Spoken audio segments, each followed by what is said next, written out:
तारीख थी 12 जून, साल था 2017।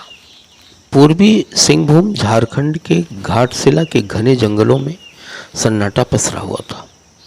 रात के करीब 2 बज रहे थे।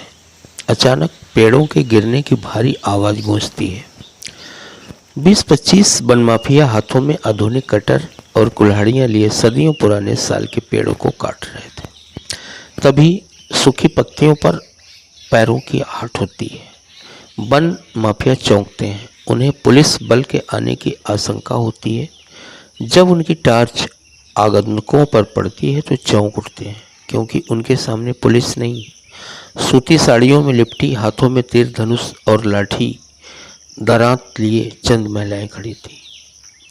तभी माफिया सरदार हंसते हुए बोल रहा, भाग जाओ यहाँ से, वरना। अभी उसके मुंह से पूरा वाक्य निकला भी नहीं था कि एक महिला की कड़कती आवाज गूंजी, चुप। धाड़ इतनी जोर की थी कि माफिया सहमकर पीछे हट गया। उस महिला ने धनुष पर तीर चढ़ाया, प्रत्यंचा पीछे खींचते हुए बोली, पहला तीर तुम्हारी छाती के पार कर दूंगी। एक कदम भी आगे बढ़े तो लाशें गिर जाएंगी। यह कोई फिल्मी दृश्य नहीं दोस्तों, यह कहानी है झारखंड के उस बेटी की जिसे पूरा झारखंड जंगल की शेरनी कहता है। नाम है Kandoni Soren. Forest survey of India FSI की रिपोर्ट के अनुसार भारत के कुल क्षेत्रफल का 21.71% हिस्सा ही वनों से आच्छादित है, जबकि पर्यावरण संतुलन के लिए यह कम से कम 33% होना चाहिए। झारखंड यानी झाड़ियों का क्षेत्र कहा जाता है, वहाँ भी जंगलों पर लगातार संकट मंडरा रहा है। हर साल हजारों हेक्टेयर जंगल केवल अवैध कटाई, खनन तथा तथाकथित विकास की बेदी पर चढ़ा दिए जाते हैं। एक अनुमान के मुताबिक अवैध लकड़ी तस्करी का कारोबार सालाना सैकड़ों करोड़ का है। यह सोचने की बात है कि सब तरह से समर्थ होने के बाद भी वन संपदा चंद तस्करों द्वारा खत्म की जा रही है। इस लड़ाई को अपनी टीम के साथ लड़ रही है कांदोनी सोरेन। कांदोनी सोरेन की कहानी इसलिए भी आपको हैरान करेगी क्योंकि ये कोई आम गृहिणी नहीं है। कांदोनी झारखंड पुलिस में होमगार्ड के पद पर तैनात है और जमशेदपुर के मुसाबनी ब्लॉक में उनकी ड्यूटी रहती है। दिन में कानून की रक्षा और रात में जंगल की रक्षा का दोहरा काम करते हुए जंगल जमीन की परंपरा का पालन कर रही है। कांदोनी का जन्म झारखंड के एक पारंपरिक आदिवासी परिवार में हुआ, जहां बचपन से ही उन्हें सिखाया गया कि पेड़ पौधे और नदियां ही उनके असली भगवान हैं। लेकिन जब उन्होंने देखा कि उनके गांव के आसपास ही का सारा जंगल धीरे धीरे ठूंठ में बदल रहा है तो उनका दिल रो पड़ा। उन्होंने सरकार या वन विभाग के भरोसे बैठने के बजाय खुद कदम उठाने का संकल्प लिया।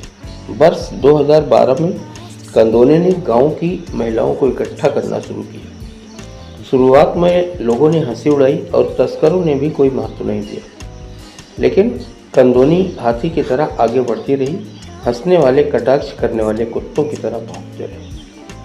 इस तरह जन्म हुआ वन सुरक्षा समिति का।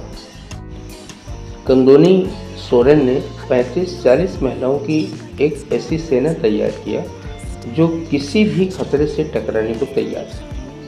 उन्होंने एक अच्छी रणनीति भी बनाई, जैसे दिन रात के 2 शिफ्ट में गश्त करना, पारंपरिक हथियार रखना जैसे लाठियाँ, दराती और पारंपरिक तीर धनुष।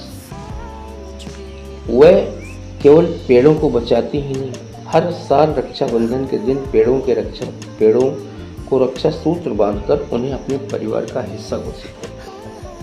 लेकिन कांदोनी की सेना लकड़ी तस्करों की आंखों की किरकिरी बन गई।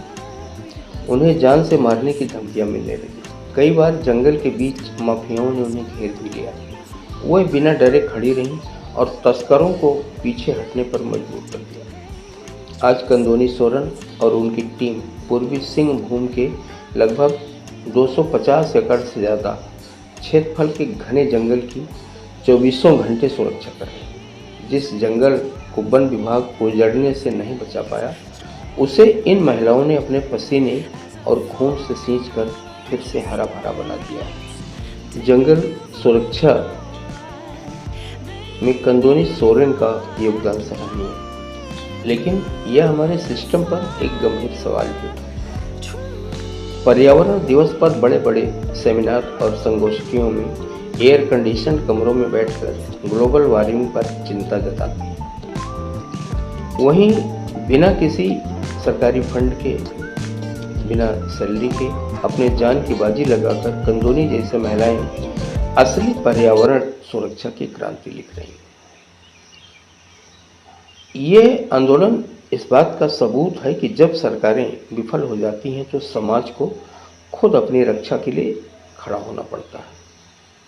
मानव दृष्टि का मानना है कि कंदोनी सोरेन जैसी जंगल की शेरनियां ही जंगलों की असली रक्षक हैं। आज ज़रूरत है इस बात की कि उनके संघर्ष को केवल तालियों तक ही न समेटा जाए, बल्कि उनके इस मॉडल को देश के अन्य जंगलों को बचाने के लिए भी लागू किया जाए। दोस्तों, अंदोनी और उनकी टीम की कहानी कैसी लगी? क्या आपको लगता है कि झारखंड की इन पर्यावरण योद्धाओं को राष्ट्रीय स्तर पर और अधिक पहचान मिलनी चाहिए? अपनी राय कमेंट बॉक्स में ज़रूर साझा करें। अगर यह शोधपरक एपिसोड आपको पसंद आया तो लाइक करें, शेयर करें और विश्लेषण वाली वीडियो देखने के लिए चैनल को सब्सक्राइब करें। नमस्कार।